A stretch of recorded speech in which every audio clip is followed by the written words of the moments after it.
Good afternoon, everyone. My name is Dr. Miller, and the SCP we're going to be studying today is SCP-1341. Object Class: Euclid. Special Containment Procedures.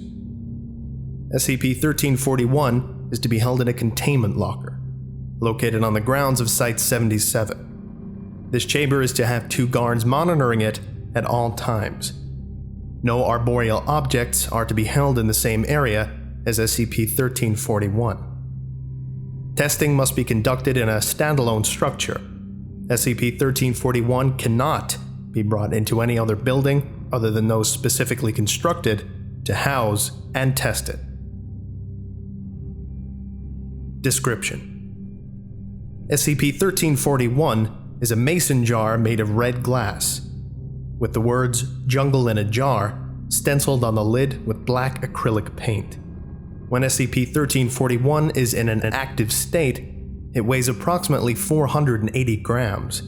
Removing the lid when SCP-1341 is outside of an enclosed space has no anomalous effect. If SCP-1341's lid is removed while it is indoors, it will begin to exude soil from the opening at 10 kilograms per minute. The soil will be continuously produced until all available space in the room it is contained within is filled with this soil to a depth of at least 10 millimeters.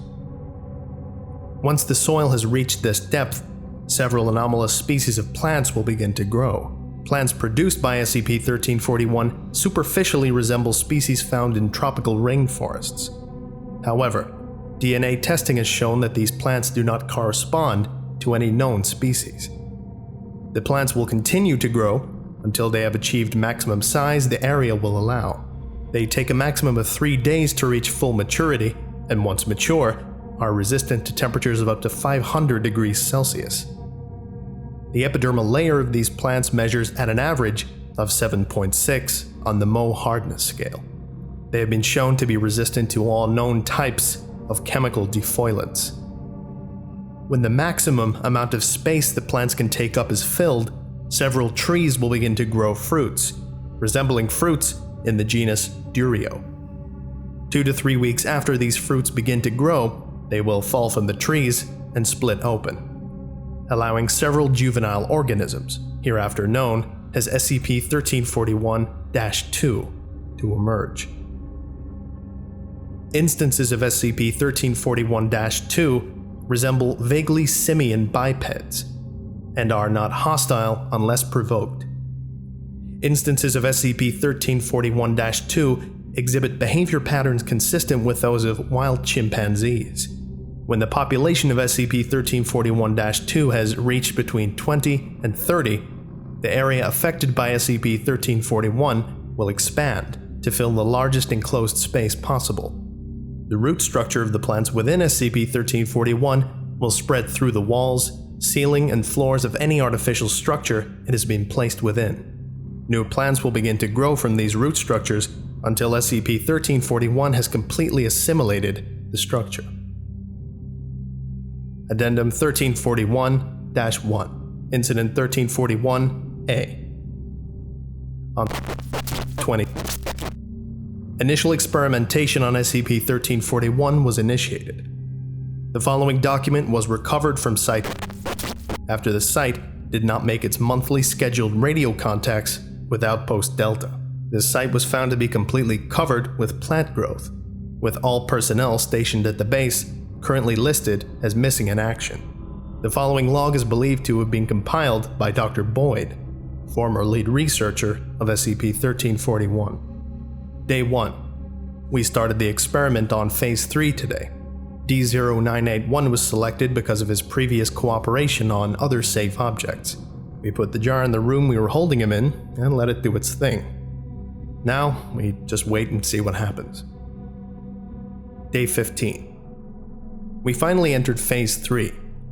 D0981 is behaving as expected, and so has the plant growth. Most of the chamber is covered in vines and overgrowth, and several of the trees have begun sprouting. Day 17. The test chamber has become impossible to enter from the main entrance, so we cut a hole in the ceiling. Most of the test chamber feels like a jungle now. D0981 doesn't really talk anymore. He just walks around yanking up weeds. His hands are pretty bloody from doing it, and he seems to be running himself ragged. I'm going to recommend the use of sedatives to make sure he doesn't kill himself before we wrap this thing up. Day 18. The test chamber is impossible to enter by any means. Both of our makeshift entrances are completely overgrown. However, even though we aren't feeding D0981 or making him sleep, he still seems to be active. Vital signs show he is stressed, but alive, despite not having eaten anything in the last 3 weeks. Putting in a petition to end the experiment to the director this week. Anything between day 18 and day 20 is illegible. Day 20. It appears that SCP-1341's effect is beginning to spread outside the test chamber. The grounds have become completely overgrown, and anything we had growing on site is growing out of control. I'm going to send some agents into the test chamber to retrieve SCP-1341 and terminate D0981. If we don't stop this now, the whole site could be overgrown in a matter of weeks. Day 25. The agents I sent never came back. They were in radio contact for a few days though, so at least it wasn't a completely worthless endeavor. Apparently, the chamber has become even more overgrown since the last time we saw it. They reported sounds of wildlife coming from inside the chamber. D0981 was nowhere to be found. The plant growth out here has gotten a lot worse since we sent them in. I'm afraid I'll have to evacuate the base, as the continued rate of plant growth will render it inoperable within the week. Day 26. We can't leave. I woke up this morning to find that every door and window has been overgrown by thick, heavy vines. None of the equipment we tried using to break through worked. People are missing. Entire sections of the base are impossible to enter, and Ernie went into the air ducts and never came back. We gathered all the resources we had, and we're going to try to find an alternate means of escape tomorrow. Also, we aren't alone. There are creatures in the foliage. They watch from the denser patches. I haven't been able to get a good look at them, but I know they're there. The reports said they weren't hostile. I hope they were right. Day 28. We accidentally killed one today.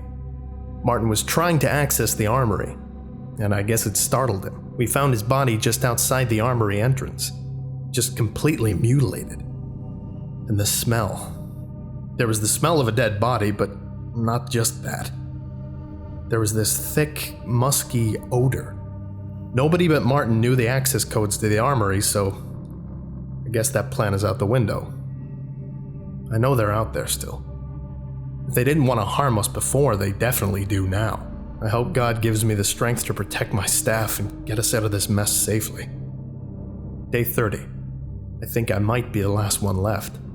We tried so hard to get out, but it got all of us. Janice fell in a pit, and it was filled with bamboo stakes. I still feel nauseous thinking of her. Albert got stuck in some vines and we couldn't get him out. After about a day, they had grown over him completely. I can still hear him crying. Lyra. I don't know what happened to Lyra. All I know is once the lights went out, I never saw her again. D0981 is alive. Sometimes he talks over the PA system. He rants and raves about how we let this happen. We let the base fall and become a pit of weeds and depravity, as he puts it. Melodramatic bastard.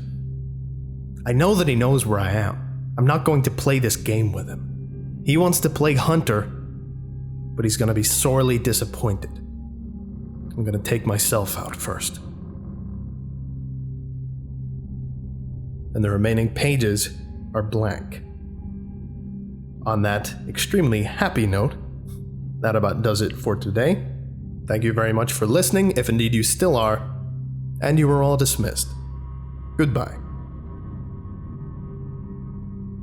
I would like to give a special thank you to Desmond Haskins, Dustin Koski, Alan Setzer, Premier Rumanov, Tyver Ball, and Dr. Mortis.